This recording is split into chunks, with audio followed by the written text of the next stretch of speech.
Phone की घंटी तो सुनी मगर आलस की वजह से रजाई में ही लेटी रही। उसके पति राहुल को आखिर उठना ही पड़ा। दूसरे कमरे में पड़े फोन की घंटी बजती ही जा रही थी। इतनी सुबह कौन हो सकता है जो सोने भी नहीं देता। इसी चिड़चिड़ाहट में उसने फोन उठाया। हेलो, कौन बोल रहा है?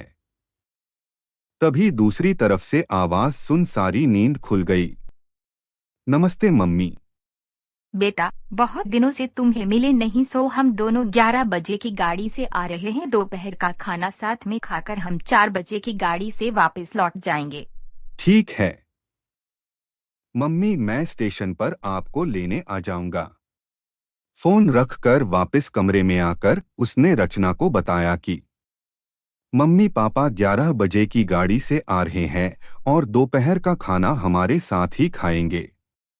रजाई में घुसी रचना का पारा एकदम 7वें आसमान पर चढ़ गया। कोई इतवार को भी सोने नहीं देता, अब सबके लिए खाना बनाओ। पूरी नौकरानी बना दिया है। राहुल हक्का बक्का हो उसे देखता ही रह गया। राहुल ने पूछा, क्या बनाओगी? अपने को तल के खिला दूंगी। राहुल चुप रहा और मुस्कुराता हुआ दूसरे कमरे में चला गया स्टेशन जो जाना था।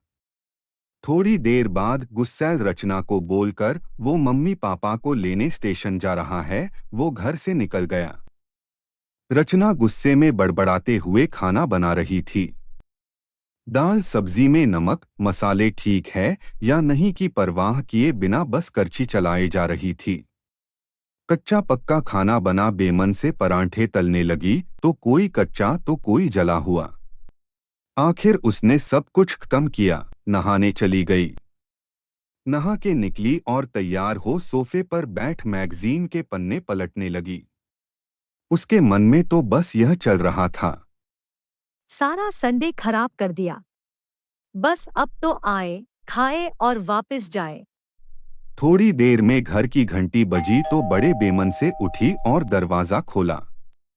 दरवाजा खुलते ही उसकी आंखें हैरानी से फटी की फटी रह गई और मुंह से एक शब्द भी नहीं निकल सका। सामने राहुल के नहीं, उसके अपने मम्मी पापा खड़े थे, जिन्हें राहुल स्टेशन से लाया था। मम्मी बोली, अरे, क्या हुआ? इतनी हैरान परेशान क्यों लग रही है? क्या राहुल ने बताया नहीं कि हम आ रहे हैं? मम्मी, इन्होंने तो बताया था, पर चलो आप अंदर तो आओ।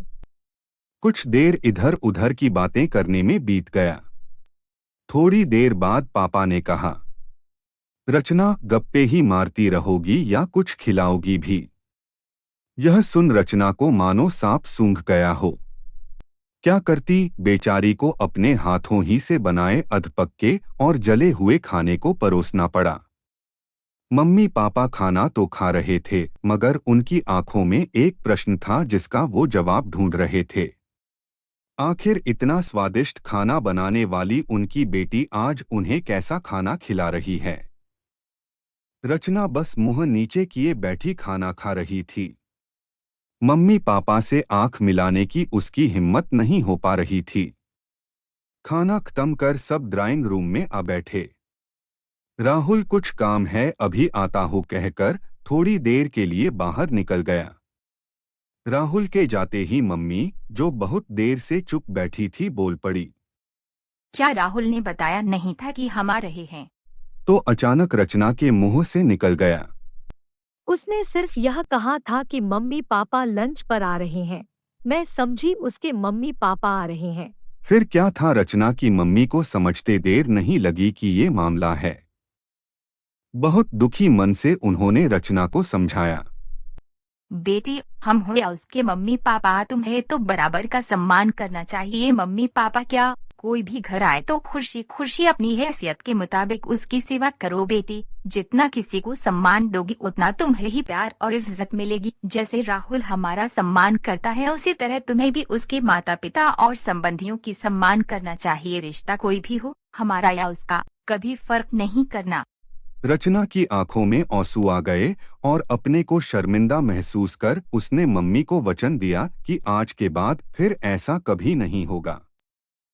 ऐसी और भी वीडियोस देखने के लिए हमारे channel Siya jokes and stories को सब्सक्राइब कीजिए और बेल आइकन दबाना मत भूलिएगा ताकि हमारी वीडियो का नोटिफिकेशन आपको सबसे पहले मिल सके और हमारी वीडियो को ज़्यादा से ज़्यादा लाइक कीजिए एंड शेयर कीजिए।